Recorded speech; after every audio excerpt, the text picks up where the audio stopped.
Ես կարծում եմ, որ այն քաղաքական իրադարձությունները, որ կատարվում են Հայաստանում, ներքաղաքական այն քննարկումները, որ մենք ունենք պարլամենտում,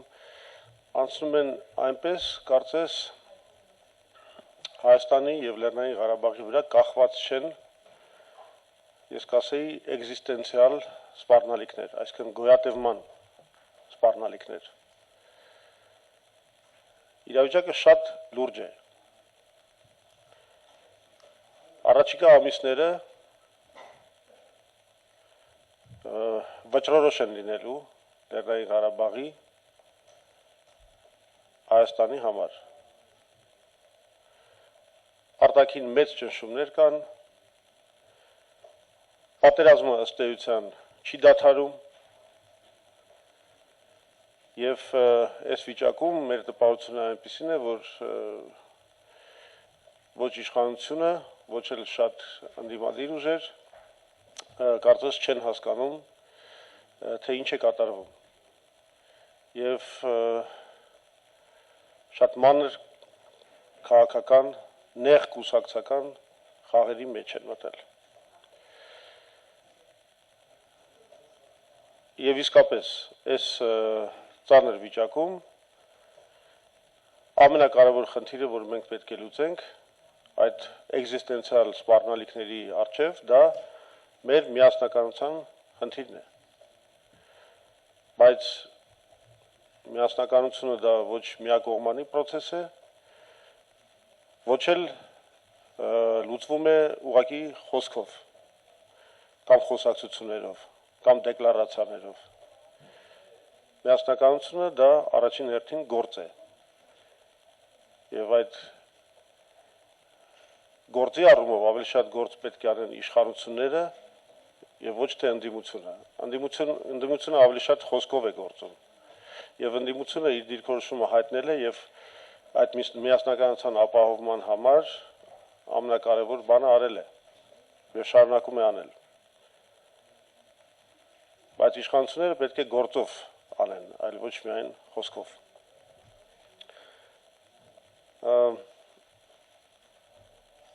Գիտեք, իհարկե, մենք կարծում եմ չպետք է ընդհանրապես հիմա զբաղվենք ընտրական օրենսգրքով, եթե զբաղվում ենք միայն այն պատճառով, որ 2017 թվականին այնուամենայնիվ նշանակված են հերթական ընտրություններ եւ համաձայն նոր սահմանության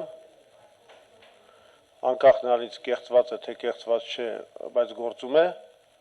համաձայն այդ նոր սահմանությամբ այդ օրենքը պետք է ընդունվի մինչև հունիսի 1-ը։ Դա է պատճառը, որ կարևոր գործերը թողած զբաղվում ենք ընտրական օրենսգրքով եւ պետք է զբաղվենք։ Բայց նորից տպավորություն է ստեղծվում, որ եւ իշխանությունները եւ շատ քաղաքական ուժեր չեն հասկանում, որ լուծվում է ոչ թե իրենց գոյության հարցը, իրենց քաղաքական գոյության հարցը, ոչ թե իրենց կուսակցական գոյության հարցը,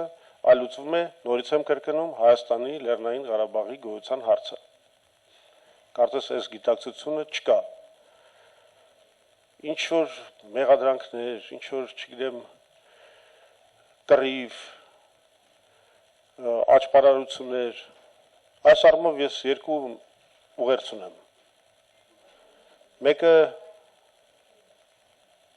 Մեկ ուղերձը ես ուզում եմ ուղղել իշխանությանը։ Այն ինչ որ կատարվեց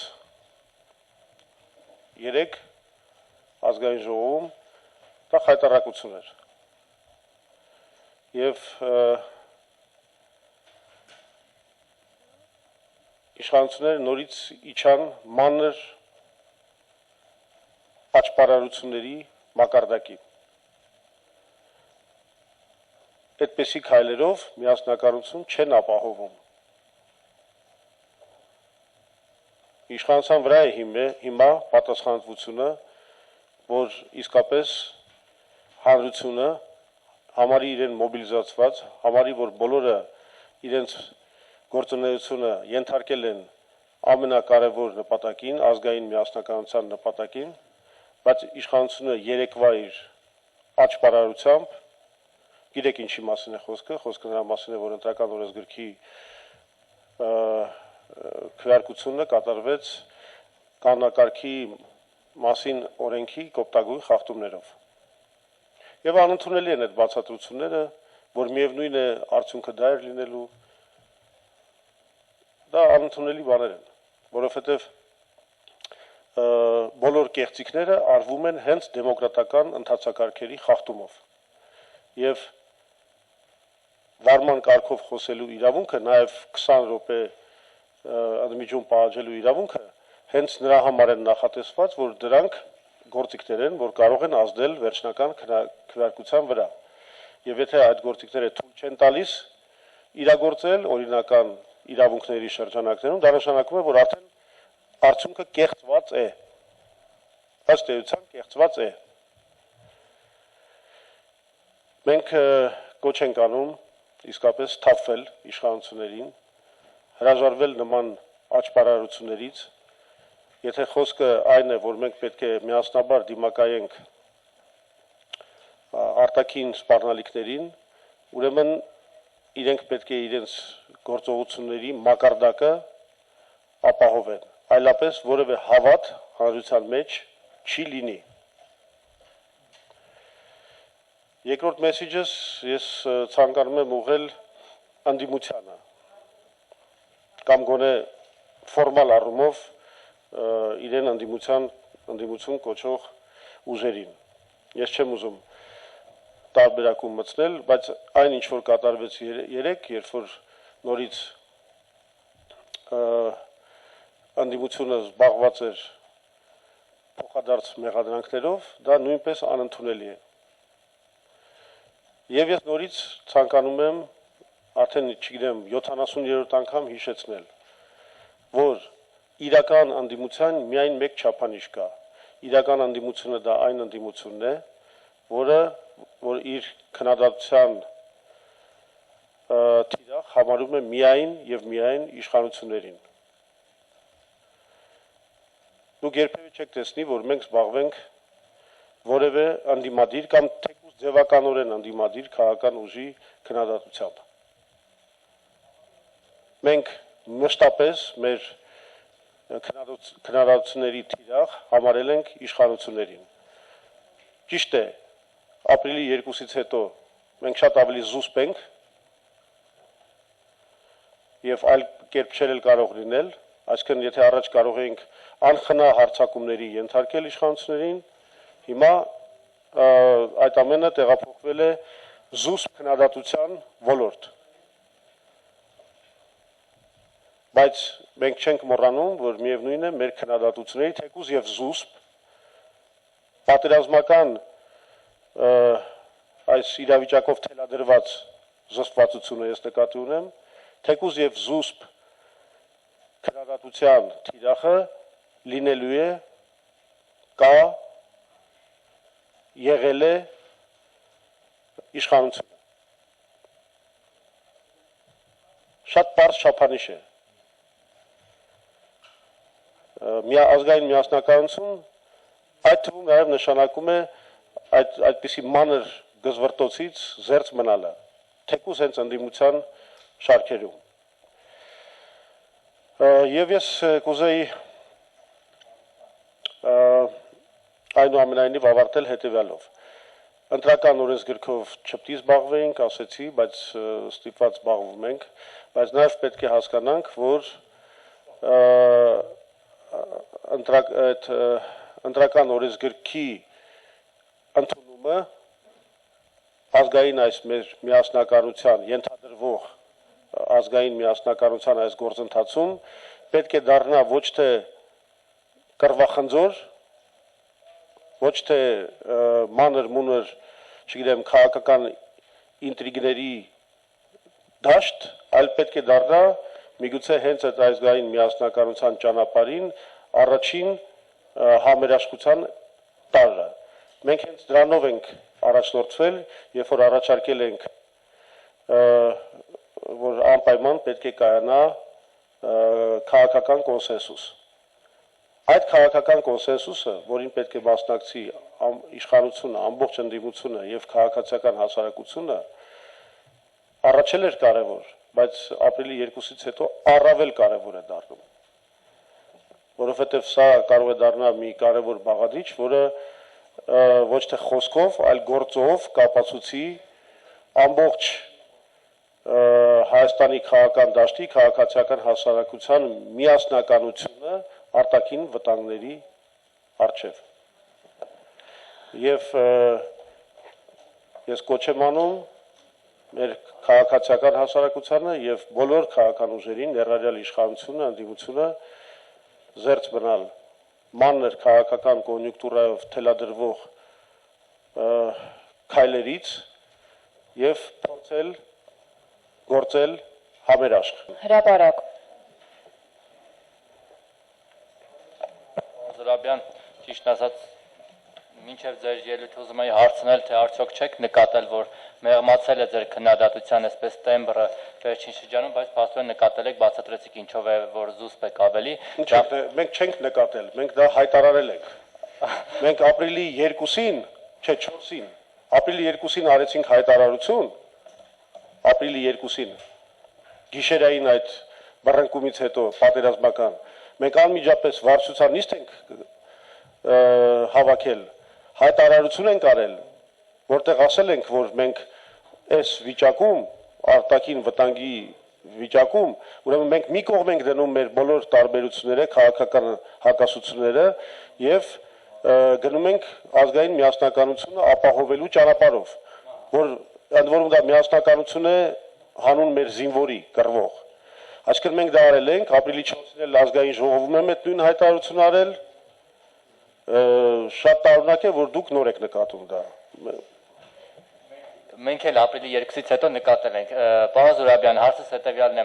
կարող է բնավորություն դառնալ այս զսպվածությունը եւ այն զսպանակը, անզուսպ զսպանակը ձեր ընդդիմադիր, որ միշտ քննադատել է այդպես անբռնազբոս իշխանություններին, հիմա այդպես զսպված մնա մի երկար տևական ժամանակ։ Եվ ուրեմն նախ եւ առաջ ես շատ զգացված եմ, որ փաստորեն դուք շատ սրտացավ եք մեր պահվածքի համար, այսինքն դուք անհանգստացած եք, որ եւ դրանով ընդունում եք, որ մինչեւ հիմա այդ դերը մենք կատարել ենք, արմատական, լուրջ, բաց եւ անկաշկանդ քննադատության դերը կատարել ենք, սա առաջին։ Երկրորդը, կարծում եմ դուք էլ եք ընդունում, որ մեր պահվածքը ճիշտ է հիմա։ Եթե կարծում եք, որ բոլշևիկների նման, Լենինի նման մենք պետք է հայտարարեինք սեփական հայրենիքի պարտության կարգախոսը նման վիճակում, այդ հաճույքը մենք ձեզ չենք նվիրի։ Բայց ինչ որ վերաբերում է բնավորությանը, մեր բնավորությունը միշտ ի սկզբանե 88 թվականից եղել է հետևյալը՝ պետական մտածողություն, հանուն Հայաստանի եւ Լեռնային Ղարաբաղի անվտանգության եւ զարգացման գործունեություն եւ նվիրվածություն ժողովրդավարության արժեքներին։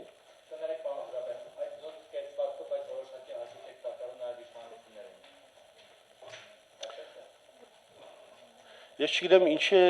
ձեզ մի քիչ այդ ոնց ասեմ հոգեբանական պահը հուզում, ինչ եք դուք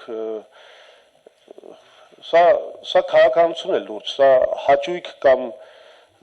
չգիտեմ, տառապանք պատճառելու հոգեբանական խաղ չի։ Զարմանում եմ այդ, կներեք մի քիչ հարցերի մակարդակի վրա, զարմանում եմ ուղղակի։ Սա քաղաքականություն է, սա ասում եմ ազգի բախտն է այսօր այդ դրված փաստորեն որպես ամենակարևոր խնդիրը։ Դուք փոխանակ սրա մասին խոսեք, այս ինչ որ ես ասեցի մանր քաղաքական, մանրախնդիր, դա վերաբերում է ոչ միայն քաղաքական ուժերին, դա վերաբերում է նաև մեր մաս մեդիային։ Մի քիչ բոլորը պետք է վեր կանգնեն նախկին ինստինկտներից, նախկին մոտեցումներից, բոլորը։ Ես ձեզ նորից եմ ասում, հայրենիքը վտանգի մեջ է։ Այդ բառը հասկանում եք, թե չէ։ Իսկապես դադարեցրեք այս ինտրիգային, չգիտեմ, հումորի ժամանակ էլ չկա։ Եվ իսկապես դրա վաղտը չի։ Խնդրեմ ներկայացեք։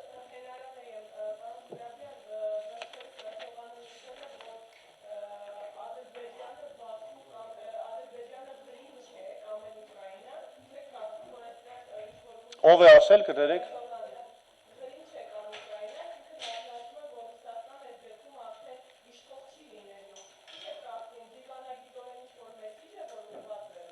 Նախ ես ուզում եմ շնորհակալություն հայտնել Էրդողանին, որ ինքը մեզ տեղեկացեց նրա մասին, որ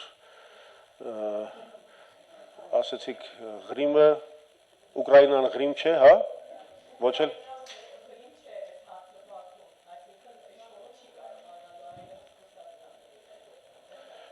Չէ, դուք ասացիք, որ ինքը ասել է Ուկրաինան Ղրիմ չէ, հա? Հա, Բաքվի հարցը։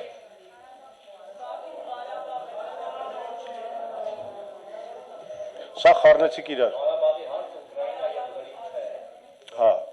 չէ, դուք որ սկզբից ասեցիք Ղարաբաղը Ուկրաինա կամ Ղրիմ չէ, ես շնորհակալություն հայտնեցի Էրդողանին, որ վերջապես մենք իմացանք, որ Ղարաբաղը Ուկրաինա կամ Ղրիմ չէ։ Չգիտեմ, Էրդողանի ընդհանրապես որևէ հայտարարություն չեմ էլ ուզում մեկնաբանեմ, որովհետև նա ամբողջ աշխարհին ապացուցել, որ դարել է մի, չգիտեմ, բանականությունը կորցրած մի դեսպոտ, որը խեղդում է ազատ միտքը իր երկրում, չգիտեմ, տեսնում եք ինչ կամպանիա է սկսել քրդերի դեմ հենց իր երկրում, սկսելով զրո խնդիր հարևանների հետ քաղաքականությունից, այսօր փչացրել է հարաբերությունները բոլորի հետ, չվավերացրեց պրոտոկոլները Հայաստանի հետ, ներխուժեց Իրաք, այն աստիճանի, որ Իրաքը դիմեց ՄԱԿ-ի անվտանգության խորհուրդ, հարձակվեց քրդերի վրա եւ Սիրիայում եւ Իրաքում, փչացրել է իր հարաբերությունները Եգիպտոսի հետ եւ Իսրայելի հետ եւ Լիբանանի հետ, աննախադեպ մի մակարդակի, այսինքն մենք գործ ունենք մի, չգիտեմ, իր սեփական ամբիցիաներով առաջնորդվող մի քմահաճույքներով առաջնորդվող մի Հիտլերիկի հետ։